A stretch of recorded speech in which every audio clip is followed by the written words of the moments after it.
ಶುಭೋದಯ, ನಮಸ್ಕಾರ, welcome to Yoyo Kannada. ಬನ್ನೀಗ ನೋಡೋಣ ಶನಿವಾರ ಪೇಟೆಯಲ್ಲಿ ಚಿನ್ನದ ಬೆಲೆ. ಕಳೆದ ಒಂದು ವಾರದಿಂದ ಇಳಿಕೆಯತ್ತ ಮುಖ ಮಾಡಿದ್ದ ಚಿನ್ನದ ಬೆಲೆ ಇಂದು ಮತ್ತೆ ಏರಿಕೆಯತ್ತ ಮುಖ ಮಾಡಿದೆ. ಪ್ರತಿ 10 ಗ್ರಾಂ ಅಪರಂಜಿ ಚಿನ್ನದ ಬೆಲೆಯಲ್ಲಿ 710 ರೂಪಾಯಿ ಏರಿಕೆಯಾಗಿದೆ. ಬೆಳ್ಳಿ ಬೆಲೆಯಲ್ಲಿ 1000 ರೂಪಾಯಿ ಇಳಿಕೆಯಾಗಿದ್ದು, ಅಮೆರಿಕಾದಲ್ಲಿ ಡೊನಾಲ್ಡ್ ಟ್ರಂಪ್ ಅಧಿಕಾರಕ್ಕೆ ಬಂದ ನಂತರ ಚಿನ್ನದ ಬೆಲೆಯಲ್ಲಿ ತೀವ್ರ ಏರಿಕೆ ಮತ್ತು ಇಳಿಕೆ ಕಂಡುಬರ್ತಾ ಇದೆ. ಪ್ರತೀಕಾರದ ಸುಂಕ ಘೋಷಣೆ ನಂತರವಂತೂ ಇನ್ನಷ್ಟು ಬೆಲೆ ಏರಿಕೆ ಆಗ್ತಾ ಇದೆ. ಈ ಸಂದರ್ಭದಲ್ಲಿ ಚಿನ್ನದ ದರ ಸಾರ್ವಕಾಲಿಕ ಗರಿಷ್ಠ ಮಟ್ಟ ತಲುಪಿದಾಗ ಚಿನ್ನದ ಹೂಡಿಕೆದಾರರು ಪ್ರಾಫಿಟ್ ಬುಕ್ಕಿಂಗ್ಗೆ ಮುಂದಾದ್ರು. ಇದರಿಂದ ತಾತ್ಕಾಲಿಕವಾಗಿ ಚಿನ್ನದ ಬೆಲೆ ಇಳಿಕೆಯಾಗಿತ್ತು. ಇದೀಗ ಮತ್ತೆ ಏರಿಕೆಯತ್ತ ಮುಖ ಮಾಡಿದೆ. ಭಾರತದಲ್ಲಿ 24 ಕ್ಯಾರೆಟ್ನ ಅಪರಂಜಿ ಚಿನ್ನ ಪ್ರತಿ 10 ಗ್ರಾಂಗೆ 710 ರೂಪಾಯಿ ಏರಿಕೆಯಾಗಿ ಈಗ 90,440 ರೂಪಾಯಿ ವಹಿವಾಟು ನಡೀತಾ ಇದೆ. 22 ಕ್ಯಾರೆಟ್ನ ಆಭರಣದ ಚಿನ್ನ ಪ್ರತಿ 10 ಗ್ರಾಂಗೆ 650 ರೂಪಾಯಿ ಏರಿಕೆಯಾಗಿ 82,900 ರೂಪಾಯಿಗೆ ತಲುಪಿದೆ. ಚಿನ್ನದ ಬೆಲೆ ಏರಿಕೆಯಾದರೂ ಬೆಳ್ಳಿ ದರ ಸ್ಥಿತಿ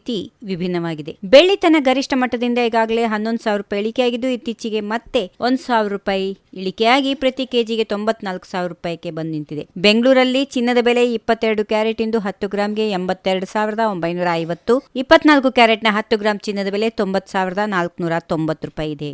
if you like this video, ಬೇಗ ಲೈಕ್ ಮಾಡಿ, ಕಾಮೆಂಟ್ ಮಾಡಿ, ಶೇರ್ ಮಾಡಿ ಹಾಗೂ ಯೋಯೋ ಟಿವಿ ಕನ್ನಡವನ್ನು ಸಬ್ಸ್ಕ್ರೈಬ್ ಮಾಡಿ.